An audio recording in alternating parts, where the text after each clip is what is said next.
ಇನ್ನು ಕೆಂಪೇಗೌಡ ವಿಮಾನ ನಿಲ್ದಾಣಕ್ಕೆ ಹುಸಿ ಬಾಂಬ್ ಇಮೇಲ್ ಬಂದಿದೆ. ವಾರದಲ್ಲಿ ಎರಡನೇ ಬಾರಿಗೆ ಏರ್ಪೋರ್ಟ್ಗೆ ಹುಸಿ ಬಾಂಬ್ ಮೇಲ್ ಬಂದಿರೋದು.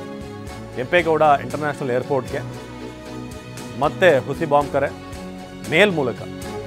ದೇವನಹಳ್ಳಿ ಸಮೀಪ ಇರುವಂಥ ಕೆಂಪೇಗೌಡ ವಿಮಾನ ನಿಲ್ದಾಣ ಏರ್ಪೋರ್ಟ್ ಭದ್ರತಾ ಪಡೆ ಮೇಲ್ಗೆ ಬೆದರಿಕೆಯ ಸಂದೇಶ ಬಂದಿದೆ. ಉಗ್ರ ಅಜ್ಮಲ್ ಕಸಬ್ನನ್ನ ಗಲ್ಲಿಗೆ ಹಾಕಿದ್ದು ಸರಿಯಲ್ಲ ಅಂತ ಉಲ್ಲೇಖ ಮಾಡಲಾಗಿದೆ.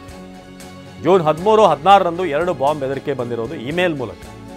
ಶೌಚಾಲಯದ ಪೈಪ್ಲೈನ್ನಲ್ಲಿ ಬಾಂಬ್ ಇಟ್ಟಿದ್ದಾಗಿ ಬೆದರಿಕೆ, ಪರಿಶೀಲನೆ ಬಳಿಕ ಇದೊಂದು ಹುಸಿ ಬಾಂಬ್ ಮೇಲ್ ಅಂತ ಗೊತ್ತಾಗಿದೆ. ಯಾವುದೇ ಬಾಂಬ್ ಏನೂ ಇರಲಿಲ್ಲ.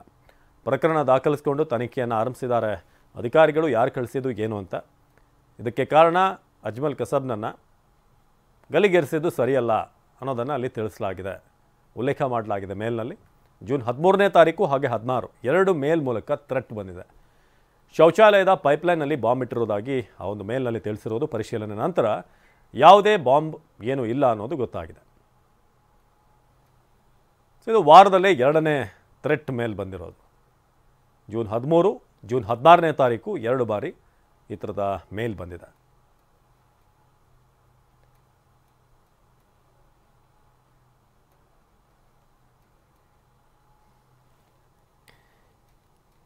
ಸೊ ಈ ಒಂದು ಥ್ರೆಟ್ಗೆ ಕಾರಣ ಏನು ಅಂತಂದರೆ, ಮುಂಬೈನ ತಾಜ್ ಮೇಲೆ ಅಟ್ಯಾಕ್ ಮಾಡಿದಂಥ ಅಜ್ಮಲ್ ಕಸಬ್ ಆತನನ್ನು ಗಲ್ಲಿಗೇರಿಸಿದ್ದು ಸರಿಯಲ್ಲ.